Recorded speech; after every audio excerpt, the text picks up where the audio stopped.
Today we have our trainer, Mrs. Devyani ma'am, Devyani Kapoor. Let me take the privilege to introduce her. She is an educator, an author, a trainer, a resource person, and an ardent social worker. She carries a rich experience of 25 years in the education industry.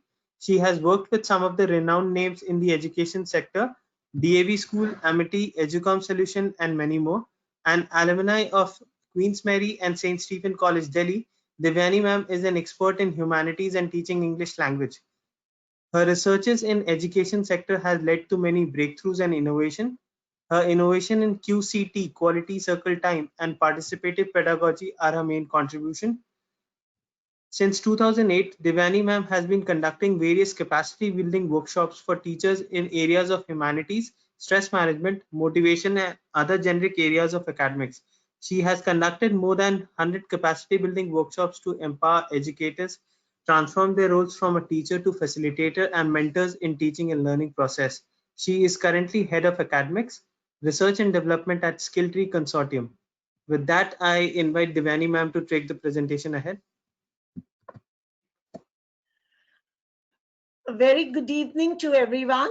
Thank you so much, Ankesh, for introducing me. I am honored to be a part of Cambridge as a resource person. So, to begin with, the workshop we are conducting today is based on effective questioning and assessment techniques with an emphasis on remote learning. Now, before we go into the depth of the workshop, let us just ponder over some of the key aspects. What is assessment? We'll be looking at assessment, we'll be looking at questioning techniques, and we'll also be looking at how well and how differently we can devise different techniques of assessment. So assessment is an integral part of instruction as it determines whether or not the goals of education are being met or not. The purpose of assessment is to gather relevant information about student performance or progress, or to determine student interest to make judgments about their learning processes. It also helps us understand whether the teaching process is being conducted in a proper manner, and whether the expected outcomes of your teaching process are met or not. After receiving this information, teachers can reflect on each student's level of achievement as well as specific inclination. Now, assessment affects decisions about grades, placements, advancement, instructional needs, curriculum, and in some cases, overall development of the child. So you have to understand the certain basic questions that assessment inspires us to ask these hard-hitting questions. Are we teaching what we think we are teaching? Are students learning what they are supposed to be learning? Is there a way to teach the subject better by promoting better learning techniques? There are different, I always say that each student is different from the other. The way they intake knowledge is different. So assessment has also to be designed in the same manner. There should be differential assessment techniques, created by the teacher from time to time. So today's student needs to know not only the basic reading and arithmetic skills, but the 21st century students, I would say, will also want techniques like think critically, analyze, to make inferences. Change in the skill base and knowledge our students need to require new learning goals. So today in this, I feel that the role of the teachers becomes very important. And as a teacher, You should be involved in the decision making as for the purpose. What is then the purpose of decisions, purpose of assessment that you are conducting? So moving on to, let us look at the what the broadly the workshop will cover. We'll be looking at the various levels of assessment and questioning techniques. We'll be also looking at the types of assessments, types of questioning, lower and higher orders goals, characteristics of a good question, questioning skills. We'll also be looking at remote learning tools of engagement. And finally, we'll be introduced to an effective way of formative assessment, which is rubric, using rubric. Effective questioning and assessment techniques are an essential part of teaching pedagogy.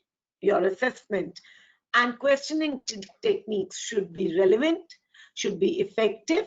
The child should be able to understand. It is the most impressive tool that gives you an understanding of the child's learning and retention capabilities. Assessments primarily are divided into two categories.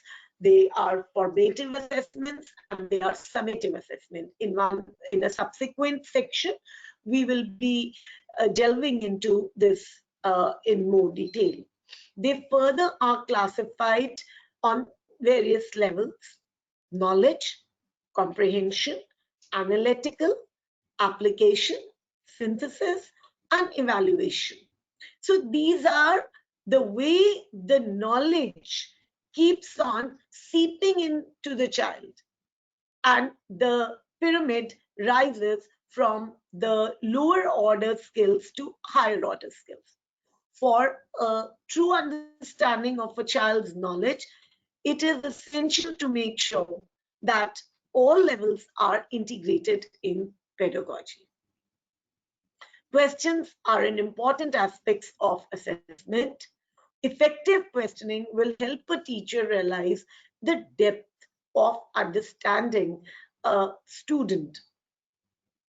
The workshop will assist teachers to apply effective questioning skills on the basis of purpose so as to ensure maximum learning and retention of the syllabus, especially during distance and remote learning via online classes.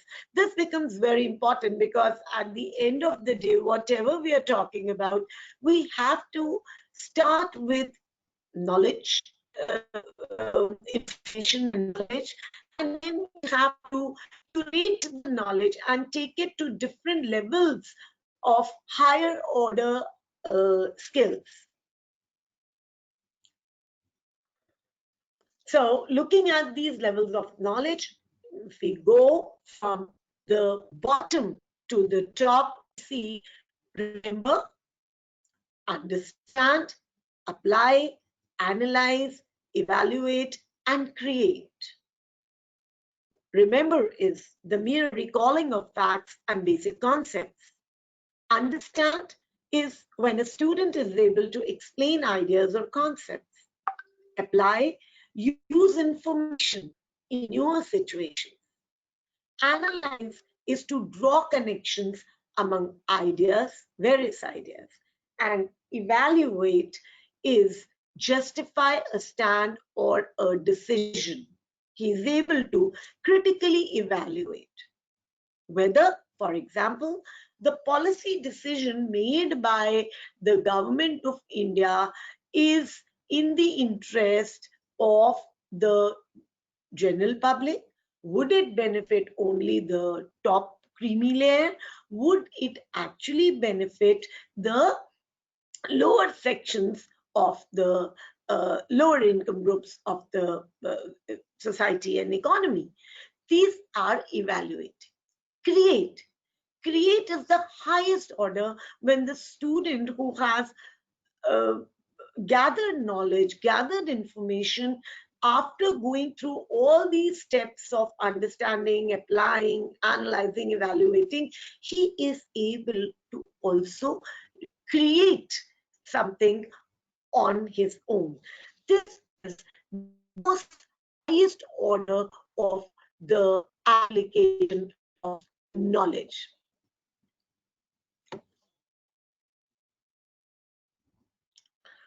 If you look at the action words that we can see is from remember is the types of words can be recall, recognize. When you talk about understand, you can use the words like interpret, exemplify, classify, summarize, infer, compare, and explain. All these words can be part of your questions. If you're asking an application question, you can be using implement or execute. Similarly, analyzing would incorporate words like differentiating, organizing, attributing, and evaluate could be critically analyze, checking, evaluate. Again, when it comes to creating, generate, planning, producing, these are some of the action words which can be used when it comes to using using these techniques in assessing the students' understanding of the knowledge. Now, moving on to types of assessments. We all are aware there are two types of primarily assessments can be divided into two, formative and summative assessments. Formative assessments are used to evaluate how a student is learning during the teaching and learning processes. I will explain simultaneously the difference between these two major forms of assessment. If you can take them down, if you please. Now, the first difference that we talk about in terms of assessment is the based on time.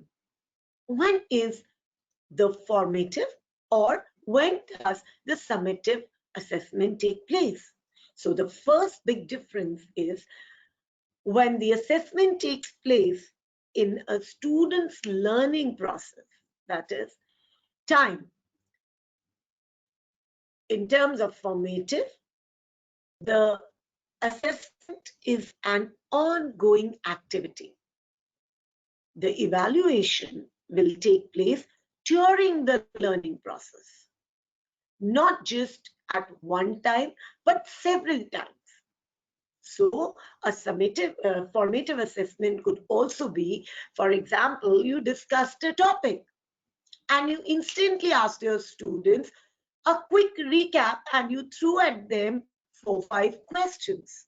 Or you explained them on the board with the concept map, the topic, and you asked them, all right, now recreate this in the form of a role play, or probably in an online, you ask them, make four slide presentations each. This is like an ongoing assessment, and that can take place to several ways. For example, I said you can ask the students to recapitulate. You can ask them to do an activity. You can ask them to teach the same concept to the entire class. It is important for the teacher to not to miss those times and wait. The point of difference is we all do this activity while teaching, but we do not make a note of it in terms of the performance level of the child. What we do is we wait for the one window summative assessment. Anyway, coming back to when it is in term, first differences, when we talk about time and the summative evaluation then takes place at a completely on a different time. It takes place after the learning process is over. The evaluation takes place after a course or unit is complete. So the difference is that in ongoing, you can keep correcting and keep refining the students till they reach to your desired goal. The other differences of strategies. The assessment strategies. With formative assessment, you will try to figure out whether a student doing well or does he need help or monitoring them in the learning process. Whereas when it's summative assessment, you actually provide them with grades which are the grades which students achieve in terms of learning their goals or whether they have not learned. So the formative assessment has a scope of constantly reforming, monitoring, bettering of the students. The third difference is when you talk about the purpose. The purpose of both assessments lie miles apart. For formative assessment, the purpose is to improve the student's learning constantly. Whereas when it comes to summative assessment, it is merely evaluation. So whatever intervention the teacher has to make, she has to make during the formative assessment period. And you all have those 20 marks in hand. Treat them, which is your internal assessment. That should entirely be based on your formative assessment, because that gives you a leverage, that gives you a scope of bettering the performance of the student. The next difference is that in terms of formative assessment, the evaluation takes place several times during the learning process. And I have already made a note that that can include smaller portions. Even the topic that day which you have taught in the class can be a part of formative assessment. But in terms of summative, it has to be, the content has to be larger. It is normally the closure of the teaching learning process. Finally, summing it up, formative assessment is the process and summative assessment then is the summative assessment then is the product. Moving on to next, this is the questioning, types of questioning techniques. We ask what are the different types. The different types of questioning techniques depends upon the purpose for which you are trying to assess the child. There may be times you're assessing the cognition to determine one's knowledge and understanding, promote higher levels of thinking using divergent and open-ended questions or analytic analysis and evaluation. Use the your question just to verify knowledge, that to determine the exactness and accuracy of an activity, then the question could be framed differently. Similarly, if the questions are for creative thinking, then to probe into one's originality, you will have to formulate questions in terms of how will you present the layers of earth to your classmates? How can you demonstrate soilless gardening? These are creative thinking, creative questions. The teacher should be very clear for the purpose of assessment. What is your purpose? There are for evaluating to elicit responses that includes judgment, value, and choices. It also asks the personal opinion about an event or a person. So, did you like your friends? Or this type of question takes child's uh, the child's own opinion about that particular topic, event, person. Similarly, we have for productive thinking, invokes cognitive reasoning, recognizes patterns and trends, analyzes facts, invokes memory, and records. Example, apply concepts in other situations. Then, for motivating, to arouse the interest of students and focus attention, situating students in the right mood. Would you like to know how your favorite flower can remain fresh for longer? That is, motivating them to seek more knowledge. For instructing, asking useful information, direct guide and advice on how to do an activity. So these are some of the ways the questions can be asked, but the teacher has to look into the purpose, the category to which. So, for example, for which we will be talking about the blueprint that you are often expected to make, in which the knowledge, understanding, evaluating, analyzing. So, your questions are in alignment with the purpose of assessing that particular topic. Now, little information to you about what are the lower and the higher order goals. Questions may have either a lower order or a higher order goal. So obviously a lower order goal is most of the time acquisition of knowledge, understanding of knowledge, comprehension. A higher order would be the critically analyzing, evaluating, creating. So looking at the lower order goals are sub goals to be achieved within small periods of time. In lower order, thinking formation does not need to be applied to any real life example. It only needs to be recalled and slightly understood. Examples of lower order thinking: comprehension of material, comprehension of material, acquisition of knowledge. These are some of the aspects.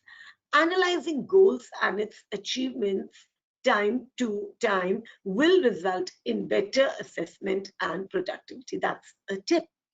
Again, when you're talking about the higher order thinking, involves the learning of complex mental skills such as critical thinking and problem solving. Higher order thinking is more difficult to learn or teach, but also more valuable because such skills are more likely to be used in novel situations. I hope you are all clear about the difference between the lower order goals and the higher order goals. So these are the questions are framed either if they are what, when, why questions, they are low order goals. But if they go on evaluate, critically analyze, these are the types of questions which are fall into the category of higher order goals. Good question. What are some of the features? This is something which I would want teachers to, focus on. What then are the characteristics of a good question? A good question then is, and I would also want you to refer to, please, some of the aspects I have shared handout with you. I want you also to please open and just kind of give it a bird's eye view. So for example, a good question, it is important, should be unambiguous. That means themes of the questions should not be vague. You have to be very, very specific so that the student understand exactly what is your purpose of assessment. For example, you can't have a 6 marker as a mention or highlight. Mention would only mean the student to mention those 4 to 5 to 6 pointers. You cannot, if you have a 6 marker, you need to be very clear with elaborate. I have often seen teachers use these terminologies very loosely. You have to be very clear whether you're giving a mention, understand, highlight, explain, describe. You have to take the importance of these terms when it comes to assessing. This question should be short. The language of the question should be crisp and precise and not too long drawn. Explain the socio-economic conditions in the age of 6th century BC. Next, relevant. The question should be based on the topic under discussion. It has to be very relevant. You have to cover that area, that topic which you are wanting to, and the student should not waste too much time in understanding the question. Next, a good question is based on objective. The questions should be in accordance with learning objectives of the unit in discussion. What is the purpose? At times, you want to just focus on what were the 4 or 5 arenas of Cold War. So the student just mentioned the arenas of Cold War, which means the area. But there may be times when you would want to understand, assess students' understanding of Cold War. So, what was the Cold War and why did it take place? If you want to go beyond and evaluate and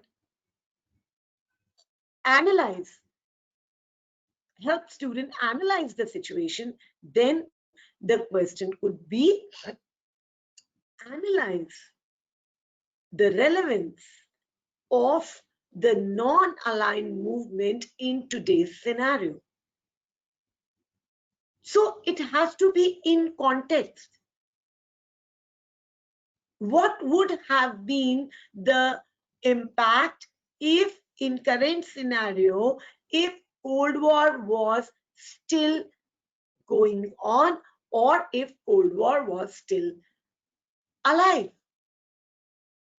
That is an evaluative question. Further, questions should clearly stated. A good question is one that does not confuse the answer. Question should be clear about its inquiry. Very clear. You have to pinpoint. That is very important. When you're drafting the question, you have to be very clear in your mind. Number one, what is the weightage of the mark? Number two, what is my purpose? Whether I am assessing the knowledge or I'm trying to assess the evaluation, or I'm making the child critically analyze, or I'm making the child to recreate knowledge. So that clarity of statement, clarity of purpose is very important. The question should be straightforward. Maximum responses are elicited in a classroom when the questions are straightforward. Questions are more likely to, students are more likely to respond to direct and clear questions. They have to be comprehensive. The vocabulary has to be easy and properly directed. I would just want you to or try and open the handout that has been shared to you. which talks about asking questions to improve learning. There are certain key things that you have to keep in mind, general strategies for asking questions. When planning questions, keep in mind your course goals. For example, do you want students to master core concepts, to develop critical thinking, etc.? Aim for direct and specific questions. During class discussion, sometimes you begin the class and you want to take the aim of the class, of the topic to the class. Then it becomes very important to discuss rather than in the beginning with a single question that is multi-layered and complex. If you want to teach photosynthesis, you can just talk about why the leaves were green. Why do you see the green leaves? Why are they not of any other color? Or you can pick up the dried leaves and ask them, why should there be a difference between these two leaves? Simple and straight. However, the questions can be multi-layered and complex. Use a sequence of questions to build the in-depth complexity. Further, this handout remains with you. I would insist that please go through this because it's a very rich and it talks about how will help you further enhance your teaching strategies and question making techniques. Ask questions throughout the class and ask only one question at the time. Throughout the class, it becomes very important for you to keep interacting with your students. Keep throwing questions at them, but the questions should be one at a time. Do not jump from topic to topic. When you ask more than one question, students often do not respond because they are unsure. Which question haven't you noticed? They are not sure which questions the teacher wants us to answer. It includes notes about when you will pause to ask and answer. Give them enough time. When you've asked the question, you take a pause and wait. Do not keep jumping. Do not, normally what I see is the teachers speak a question, then they speak another question, and then after a fraction of a second, they start giving the answer themselves. Please don't be. That is where your classroom is assassinated. That is where your classroom is killed. A strong recommendation is when you ask a question, please stop and wait for the students to answer. Make them participate. Students are unlikely to ask questions when they know that only a few minutes remain for the class to get over. For more information, then ask a lot of open-ended questions. Work best when teacher engages students. It engages their brain to think beyond what is being discussed, what is given in the chapter, as they offer the opportunity for debate. Avoid asking leading questions. I mean, encourage discussion. Those that prompt or suggest the answer of yes or no. These are known as leading questions. Ask questions, especially for social science teachers, especially for language teachers, for language and social science teachers, I would say ask questions based on ethical dilemma. For science teachers, I would recommend to ask students students which build in their scientific temperament, logical thinking. That is very important. Whenever try and use Bloom's taxonomy for formatting your questions. This all we have already done. I would recommend you all to please go through this handout after the session is over. Questioning skills. Effective interaction is highly dependent on the questioning skills of a teacher. Now, here lies the importance of the teacher in questioning skills. In order to generate maximum response, the following strategies can be, effective. Asking varying type of questions, asking non-directing questions. I have already covered this in your handout. This is just a repetition of all the content that has been given to you in your handout. Now, when you look at your screens, you see that I have taken here a pattern. I have taken here a pattern of a blueprint, which is normally used by a blueprint, which is normally used in terms of, what is the percentage. So you need to be very clear as to when you create a question paper, you need to take into uh, account the percentage for every, even if you're making the the cycle tests or the monthly test or the unit test, please do not forget this percentage. That is very, very essential, because so remembering, understanding, applying, analyzing, creating, and map skills. This is for social science, so I have map skills. It could be any skill in for science. It could be for equations, for physics. It could be a different thing. Testing, skill testing. So this was the social science, but definitely when it comes to science or it comes to mathematics, the skill sets percentage will automatically go high, and remembering would become the lowest. Similarly, likewise, understanding, applying will have a different weightage. So very important is that whether you are whatever CBSE or NCRT or whatever are the general, as a team, the subject team, you should sit together, even for the cycle tests or even for the unit tests.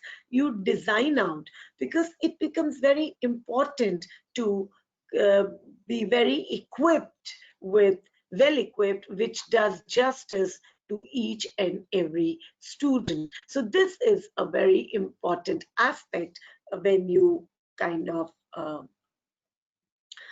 all right, some of the bonus tips I have added in here for the teachers.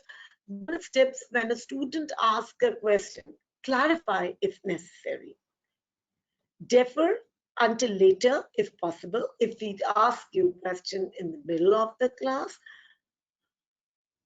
answer it yourself as the last resort. Ask other students to answer? No. Never let a student's question go unanswered. Do not clarify instantly. Give them time to think. That becomes very important.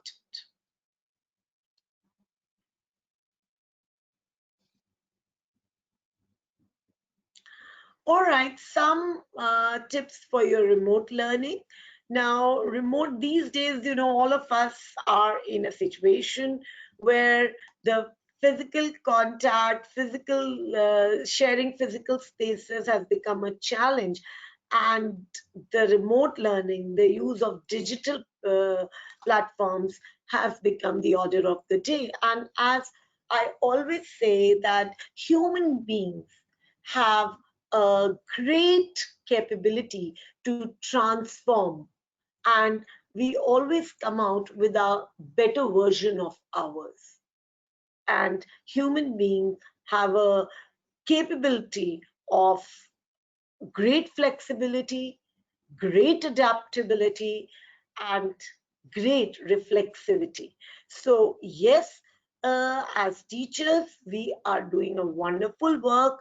We are adapting remote learning. Now, remote learning and physical learning are two different spaces. So we have to keep certain things in mind, especially when it comes to questioning and assessment. I would recommend that it's very important in remote learning setup to, you know, create short assessments. Do not give the long uh, 10, 15, 20 question assignments.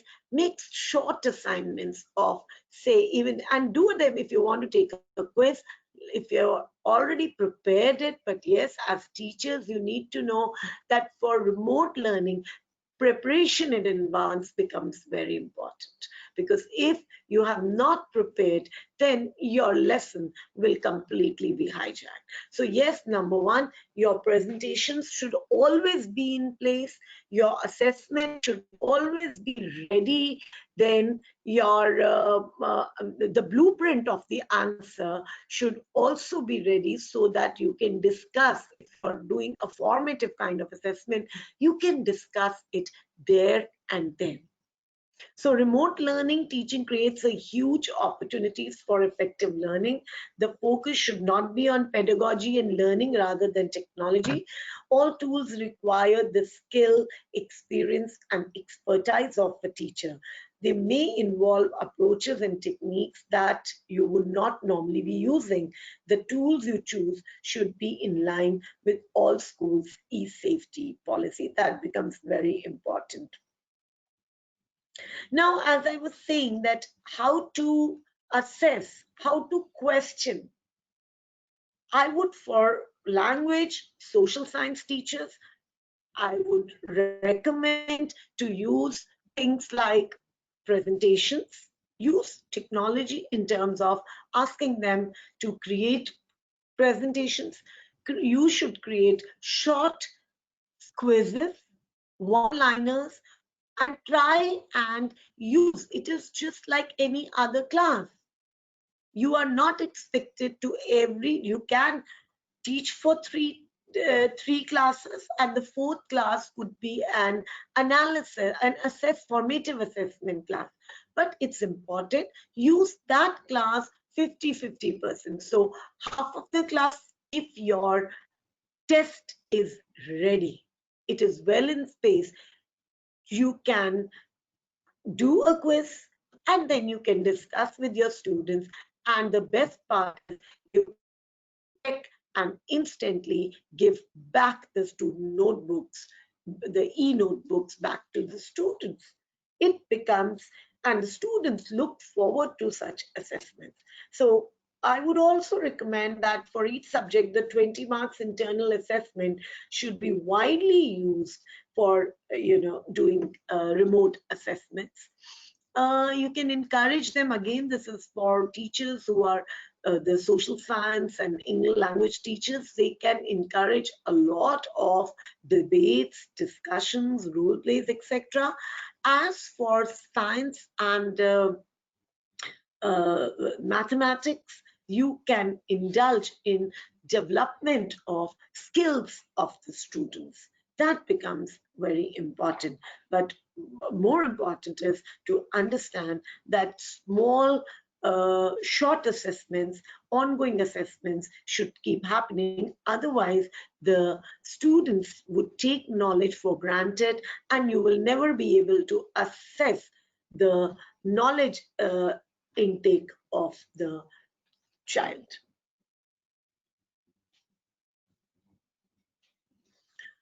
One of the most effective ways to support remote learning, teaching, and learning is to give every learner an opportunity to deliver a topic area. Yes, that's something I always say, that you could divide your current area of study. You could divide students, and for example, you could divide up the current areas of study and ask learners to teach the rest of the class.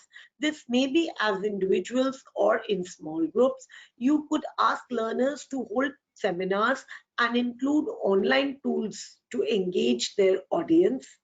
They might, for example, deliver a short interactive presentation covering key information and then follow that up with an online challenge to gather feedback, assess and understanding.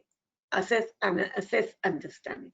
So there are various ways, but the teacher has to be, number one, very innovative and understand. And you can, the best way of use of technology in terms of all the portals have, may it be Microsoft, may it be any other portal, they are using immense tools where the student can be assessed in terms of but you have to take that step. You have to indulge in quizzes. The science teachers can take recourse, the chemistry teachers can take recourse to equations. The physics can be, what is the best way to, the experiments which you conduct can be shown in terms of, or you can ask them to demonstrate an experiment, create a video and share it with the whole class. So that kind of assessment can be done. Now coming to something which could be used, what is a rubric and how a rubric can be effective? Now, a rubric is a sheet which can assess the student's learning pattern and will also take him from level 0 to probably level or level 1 to take him to level 4 or 5, which is the expectation of the teacher. A rubric defines in writing what is expected of the student to get a particular grade on an assignment. A rubric can be defined as a scoring tool that lists the criteria for a piece of work or what counts. For example, a rubric for an essay might tell students that their work will be judged on purpose, organization, details, voice, and mechanics. If you are asking a student to write an essay, a good rubric also describes the level of quality for each of the criteria. These level of performance may be written as different ratings. For example, excellent, good, needs improvement, or as numerical scores, which is 4, 3, 2, 1. Or another way, what I used to use as an educator, and which most of your, I have introduced that in the social science books for class 6th, 7th, and 8th in Cambridge books. That is also a rubric where we give them, where you take up a learning objective or a learning goal and you move from approaching, meeting, beginning, and exceeding. So that is beginning, approaching, meeting, exceeding. So it is in terms of your learning outcome is, if he has just not met, then he's beginning. If out of 4, if out of 5, he manages to meet 3 aspects of your learning, then he is at the approaching level. And if he meets 4 out of 4 outcomes, then he is at the meeting level. But if he goes beyond, that is, if he starts recreating, applying, creating knowledge, then he is on the exceeding level. So again, for example, your beginners, for example, your beginners become your your knowledge, your approaching would become your understanding. Likewise, your meeting will again become creating, and going beyond exceeding becomes a creating of your so this is that rubric is nothing else, but it is in terms of grades or some kind of parameters which the student, and rubrics are very, very effective if for junior classes, primary classes, and middle school. You should I can always share it later. the various rubric patterns. You can leave a question and we will share various rubrics with you. They are extremely effective, especially for the primary, middle, or even junior classes, where you set expectations. Your expectations are right. The child has to, if this your learning out objective, what is your learning objective, and your different levels become your learning outcomes. So whether out of the objective the child is meeting how many number of the parameters that the child is meeting will define. So that also shows the different shows that different children take different ways, or they take different time to reach up to that particular meeting. So for a teacher, rubric is a very, very foolproof understanding of your assessment. So I would strongly recommend to use rubric when it comes to. Uh, why do we need an effective rubric? Hell, it helps students and teachers define equality. When students use rubrics regularly to judge their own work, they begin to accept more responsibility for the end product. So now you really know that the child has not learned 3 learning objectives out of 4. So you are more conscious that all right, the child is not able to learn this aspect of my learning objective. I need to work on this child on this particular aspect. Reduce the time teachers spend grading student work and makes it easier for the teachers to explain to students why they got the grade they did and what they can do to improve it. Parents usually like the rubric concept once they understand it, and they find rubrics useful when helping with homework. As one teacher says, they know exactly what their child needs to be successful. Because when you're checking, and that it often happens, the parent keeps asking that, what is it that my child doesn't know? But here in the rubric, you're very clear. Has the child understood whether it is the knowledge, or it is the understanding, or it is the application, or the child was lacking in a math skill, or the, so you're very clear. It gives you a very, very clear picture to every stakeholder who is involved in knowledge, uh, teaching learning process. Creating an effective rubric. List the criteria. This is important. List the criteria that will be used in assessing performance in the first column. The criteria you should use should be related to learning outcomes that you are assessing. For example, a musical performance might be rated for intonation, rhythmic accuracy, and tone quality, and an oral presentation might be rated for content, organization, delivery, and language. It helps you determine your performance rating. Levels in the first row. Examples of performance rating may be descriptions in the progress, basic, proficient, advanced. As I told you, I give you another terms, that is beginning, approaching, meeting, exceeding. So beginning is 1, approaching is 2, meeting is 3, and exceeding is 4. Progress, basic, proficient, advanced. You can use n number of any kind of descriptions you want to choose. Write the description for each performance level. Every level should have a description.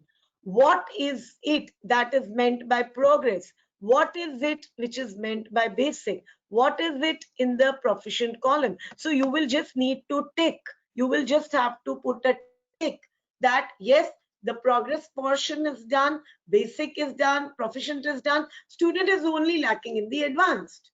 Or maybe he just knows the progress and basic, or advanced and proficient he needs to be. But here you will have to spend time. But once if you have made the rubrics, you have made the criteria, it will work for many, many, months and years years, I would say, to come with minor changes.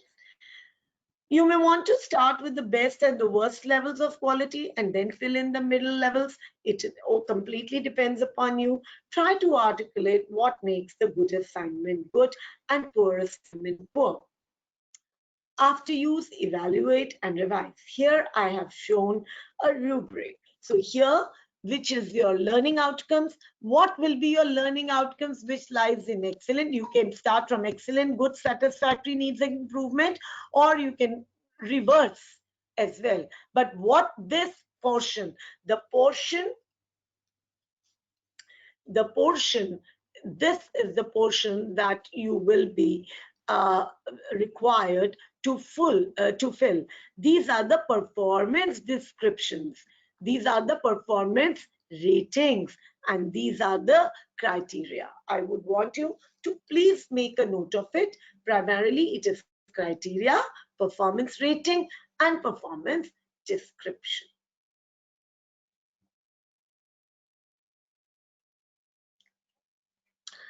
So yes, this was all for today. And so very quickly, if I take the quick recap of the entire presentation, I would want we discussed with what is the purpose of understanding why is assessment and questioning techniques important. Effective questioning and assessment techniques are an essential part of teaching pedagogy. It helps us understand as teachers whether we were teaching in the right manner, and in terms of students, it helps them understand that whether what is their level of intake of knowledge, whether they have and what level they have reached. The assessment criteria, so we then did levels of assessment where we started from, remember, that is knowledge, understand, apply, analyze, evaluate, and create. We then moved to different types of assessments. We saw what was the formative assessment, what is the summative assessment, and we saw what were the major differences. When it comes to formative assessment, it is an ongoing assessment which helps students to better his performance. The teaching learning, it happens during the teaching learning process. The sole purpose is to improve the learning abilities. When it comes to summative assessment, it is all about the grading and evaluating. Formative assessment, more emphasis is on the process, whereas summative assessment is the the product. Then we came to different types of questioning techniques, and we saw questions should be framed in terms. We must keep in mind what is our purpose of assessing that topic, whether it is, are we trying to recreate, or we are trying to just take a recap of the knowledge, or we are looking at the understanding, or we are helping child to recreate a newer thinking skills, or he is critically analyzing. We also discussed the lower and higher order goals. And I told you that the lower order goals are comprehension, acquisition of knowledge, whereas the higher goals are high order thinking, critical thinking, problem solving, evaluating, analyzing. We then turn to a good question. What are the aspects of a good question? And we moved from it should be not unambiguous, it should be short, relevant, related to objective, clearly stated, straightforward, comprehensive, easy vocabulary, properly directed, and thought-provoking. Questioning skills, we did that. How should questions? Asking varying types of questions, asking non-directing, call in non-volunteers, rephrasing. You need to wait. You need to ask one question at a time. Ask open-ended questions. For science and maths teachers, ask questions which help them build scientific temperament, promote logical thinking, critical thinking, whereas when it comes to language and other things, it should focus also on critically analyzing skills and understanding the concept of ethical dilemmas, importance of collaboration, team spirits, etc. We also took up sample question paper designs, and my recommendations were that even in the unit test, you should not forget taking incorporating the criteria. We then moved to concepts of remote learning. Some of the techniques were shared to you today, which range from students making, for experimenting and creating presentations, short quizzes, and recommendation was to indulge more of formative assessment at this point than and use the 20 marks internal assessment to be freely freely to assess the child's performances. And and recommendation was to use a lot of technology when it comes to assessing the children. Then we did discuss about rubrics and their importance, and my recommendation was that rubric is a very powerful tool, especially when it comes to junior, primary, and middle programs, middle wings. It is a scoring tool. It gives a lot of clarity to all the stakeholders, whether teachers, parents, and the students, as to what is the area which needs to be improved. And we also discussed how to create an effective rubric. Thank you so much, everyone. I hope the presentation and the session was fruitful to you. Over to you, Ankesh.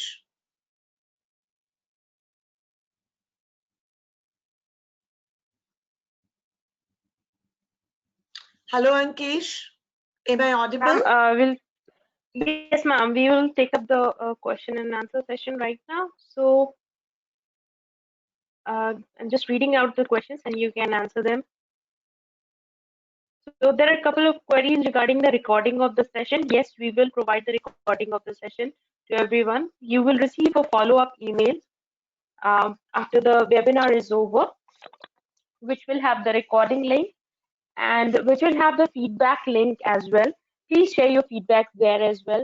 And apart from that, I'm posting the feedback link in the chat box. You can copy it from here as well. So there's a question which says, is it compulsory for the students to write the exact answer?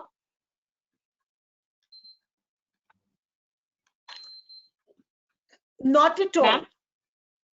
Not at all. All right. It is not at all. I think students should be encouraged, but care has to be taken that first they should be proficient in the language.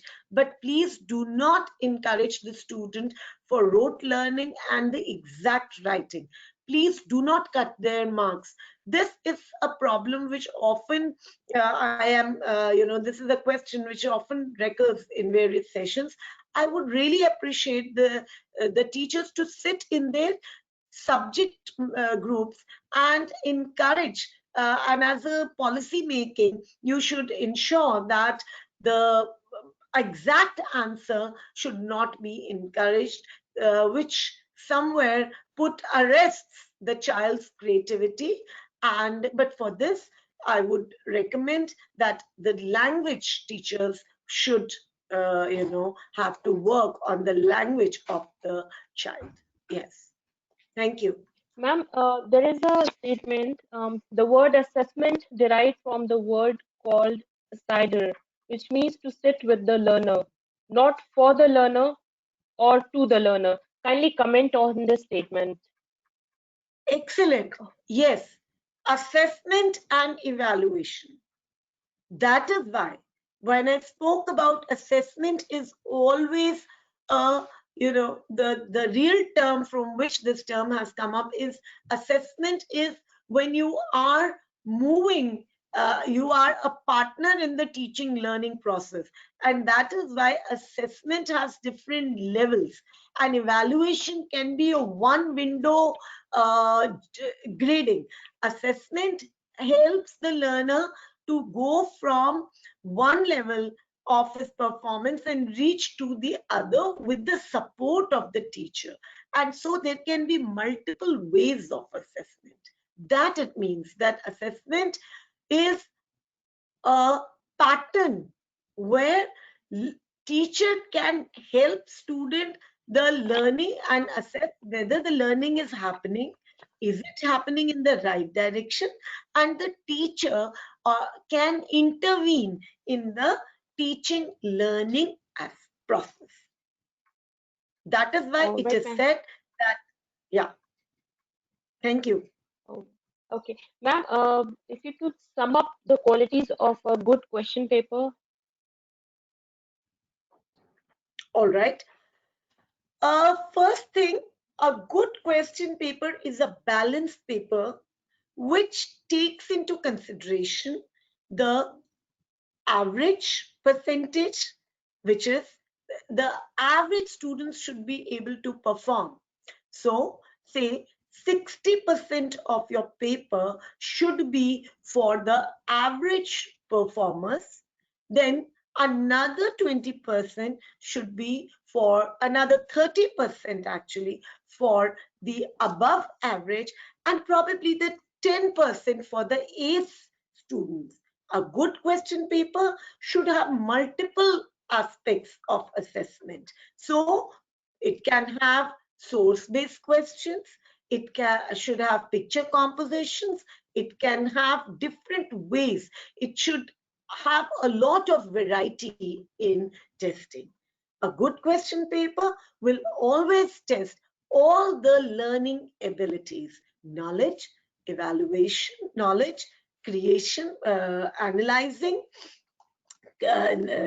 remembering, creating, and all levels would be incorporated as an yes, all your levels, remembering, that is knowledge, understanding, application, analyzing, all. But you have to see the maximum questions should be from the remembering, that is knowledge, and it makes a kind of pyramid. So the pyramid is that, as I have shared with you, I have shared a worksheet, a handout with you, in which you have got the Bloom's taxonomy, and that is it shows is a pyramid is that the average has to be bigger. So at the base, the knowledge questions are the pyramid is big, and as it moves up, it narrows because you have to cater to the interest and performance levels of all the students.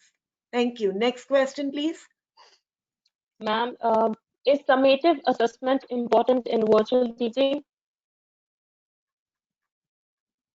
Yes, as the goals of both the assessments are different, so whether it is formative or summative assessment, is the goal is different.